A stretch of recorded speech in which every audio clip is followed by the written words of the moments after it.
उसको इसलिए नहीं मारा गया कि किसी वीआईपी की सेवा करनी थी या उसने सर्विस देने से मना कर दिया। उसे इसलिए मारा गया कि उसको वीआईपी या उन वीआईपीएस का नाम पता चल गया था और कहीं वो लीक ना कर दें, तो अब मारना ही अंतिम उपाय है। जब अपनी ही बेटी को अपनों से ही ना बचा सके तो है ऐसे देश पर, है ऐसे न्याय पर, है ऐसी सरकारों पर। सुंदर है ना ये लड़की, बदन भी बड़ा हसीन है, उम्र भी 19 है, सिर्फ 19 साल। कितनी कीमत होगी इसके शरीर की? 5 लाख, 5 करोड़, 5 अरब या 10,000? नहीं, इसकी कीमत है एक वीआईपी की सेवा, सर्विस नहीं। असभ्य शब्द हो जाएगा ना सर्विस तो। इस शरीर की कीमत है राजनीतिक पार्टियों की इज्जत को तार तार होने से बचा लेना। इस शरीर की कीमत है आजाद भारत के संविधान को आजाद भारत में ही मरते हुए देखना। बस इतनी ही कीमत है इस बेचारी लड़की की, इससे ज्यादा और कम कुछ नहीं। इस लड़की का चेहरा याद रखना ताकि हम सब के गिरेबान की हैसियत हमें पता हो कि हम कैसे लोगों को नेता मानते हैं या हम समाज के तौर पर कैसे लोग हैं। पता है हमारे देश में सरकारी तंत्र और न्याय व्यवस्था को देखकर क्या लगता है कि एक महिला के शरीर का क्या वजूद है हमारे देश में। साली को मसल दूं ना तो इतर टपके बदन से।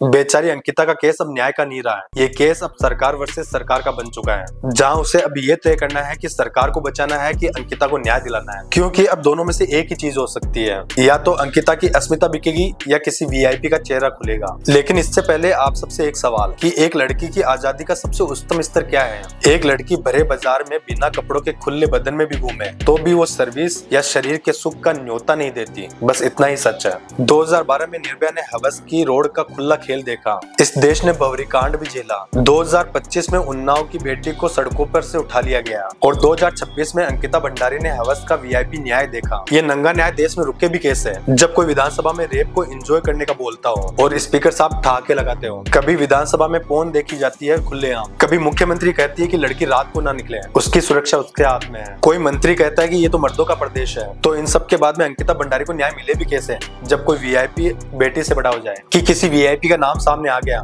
तो किसी राजनीतिक पार्टी का वजूद खतरे में आ जाएगा। हमें नहीं पता कि कोई वीआईपी है या नहीं है इस केस में, लेकिन जो देश भर में खबरें चल रही है उसके दम पर हम इस बेटी के लिए न्याय देखना चाहते हैं। क्योंकि अंकिता जैसी कितनी बेटियां बिना न्याय के ही इस देश में मरेगी। देरी से मिला न्याय भी उनको मौत ही देता है, क्योंकि उनको उसी नजर से देखा जाता है जिस नजर से उनको नहीं देखा जाना चाहिए कभी। यहाँ एक बात और है, ये तो अंकिता सामने आ गई, नहीं तो कितनी अंकिता है इस देश में जिनको वीआईपी सर्विस के लिए जबरदस्ती फोर्स किया जाता है, शायद हमें अंदाजा भी नहीं होगा। एक बार जल्दी से हम अंकिता के केस को समझ लेते हैं ताकि हमको समझ में आए कि न्याय कहाँ नहीं हो रहा है। 18 सितंबर 2022 को उत्तराखंड के पौड़ी जिले में यमकेश्वर में जो वनंतारा रिजोर्ट है, वहाँ से अंकिता भंडारी गायब हो जाती है या गायब करवा दी जाती है। शक होने पर पिता एफआईआर कराने जाते हैं, लेकिन पुलिस एफआईआर करने से मना कर देती है क्योंकि वो उनके एरिया में नहीं आता है। इसके चलते उसके बाद में अंकिता के पिता को पटवारी के पास में जाना पड़ता है। पटवारी जी भी उन दिनों छुट्टी पे पाए जाते हैं। 2-3 दिन के कुछ प्रयासों के बाद पुलिस एफआईआर करती है। अंकिता के पिता को कुछ लोगों का सहयोग भी मिलता है, जिससे पुलिस एक्टिव होती है। गायब अंकिता की लाश चीला शक्ति नहर से बाहर निकाली जाती है।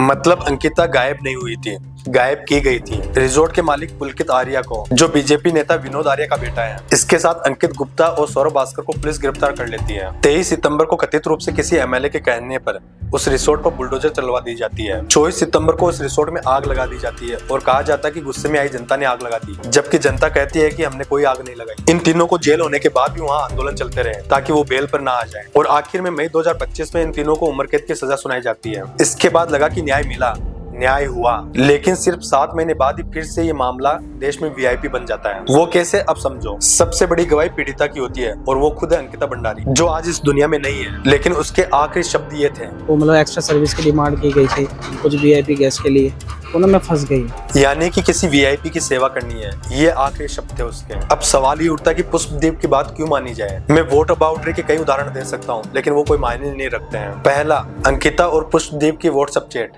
दूसरा, पुष्पदीप को कुछ लोग अंकिता का दोस्त बताते हैं, वहीं कुछ लोगों का कहना है कि वो उसका बॉयफ्रेंड था। जब कोई इंसान फंस जाता है तो वो सबसे पहले किसी अपने को ही बताता है, और कुछ बातें माँ बाप को बताने की नहीं होती है पर्टिकुलर उस टाइम में, और अचानक से उनको बताई भी नहीं जाती। इसलिए पुष्पदीप कोई गवाह नहीं है। अंकिता भंडारी की लाश के बोलते शब्द है, यानी कि लड़ाई उसी वीआईपी पर जाकर अटक जाती है, जिसको बचाने के लिए न्याय करने में 3 साल लग गए। 3 साल। इस दौरान कितने सबूत मिटाए जा सकते हैं या पूरे परिवार को मारा जा सकता है, ये उन्नाव की बेटी को पूछना जाकर। दूसरा, दिसंबर यानी कि आज के 1 महीने पहले बीजेपी के पूर्व एमएलए की पत्नी उर्मिला सनावर ने कुछ कॉल रिकॉर्डिंग्स वायरल कर दी थी, जिसमें कई नाम सामने आ रहे हैं, जिसके लिए माना जा रहा है कि वो इस केस से जुड़े हो सकते हैं। और इसके बाद फिर से एक बार वीआईपी का नाम चर्चा में आ गया। वीआईपी का नाम बाहर आना क्यों जरूरी है? उससे पहले कुछ कुछ सवालों पर बात करते हैं। उन सवालों से ये पता चलता है कि किसी इंसान को बचाने के लिए कितनी शिद्दत से प्रयास किए जा रहे हैं। पहला सवाल, जांच से पहले ही उस रिसोर्ट को क्यों तोड़वाया गया, आग क्यों लगाई गई, न्याय दिलाने के लिए या गुनहगार को बचाने के लिए। और दुनिया इतनी नासमझ में नहीं है कि उनको सच समझ में नहीं आता है। और शब्दों पर मत जाना,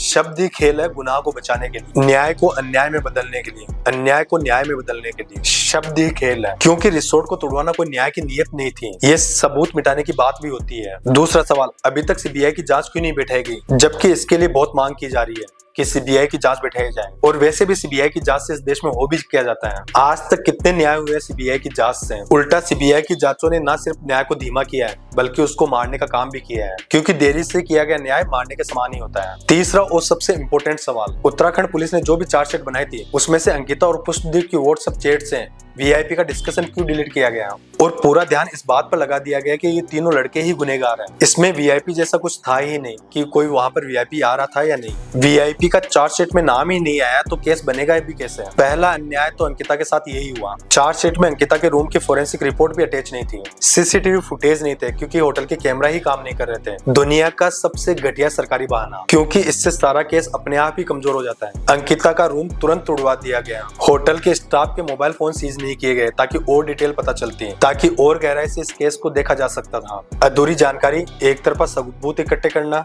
सबूतों की जगहों को मिटा देना, जरूरी नामों को चार्जशीट में शामिल नहीं करना, ऐसी कई बातें हैं जो बताती है कि किसी केस को कमजोर कैसे किया जाता है, अधूरा न्याय कैसे किया जाता है, पैसे और पद के लालची लोगों को कैसे बचाया जाता है, एक बेटी को मरने के बाद कैसे भूलने पर मजबूर कर दिया जाता है ताकि दरिंदे इस दुनिया में खुले घूमते रहें। सर्वप्रथम अंकिता ने ही वीआईपी का जिक्र किया, जो आज कहने को इस दुनिया में नहीं है। सिर्फ 19 साल, हिम्मत देखो उसकी कि किसी वीआईपी को सर्विस देने से मना कर दिया और नतीजा आज वो इस दुनिया में नहीं है। ऐसा क्या हुआ कि एसआईटी में किसी वीआईपी का छुपा हुआ नाम भी नहीं था, ना ही उसका कोई जिक्र था, जबकि अंकिता ने अपनी आखिरी गवाही में किसी वीआईपी का ही जिक्र किया था, जो कोई भी हो सकता था, कहीं से भी हो सकता था। बात अंकिता की नहीं है, बात उस वीआईपी सर्विस की है जिसके कारण कई अंकिता जीवित रहकर चुपचाप दर्द सहन करती है इस तरह का, और कुछ अंकिता मर जाती है। बात उस वीआईपी सर्विस की होनी चाहिए कि ऐसे नेता इस देश में रहेंगे कि उनको वीआईपी सर्विस चाहिए ताकि विधानसभा में सर्विस पर ठहाके लगा सके, खुलेआम विधानसभा में सर्विस की वीडियो देख सके।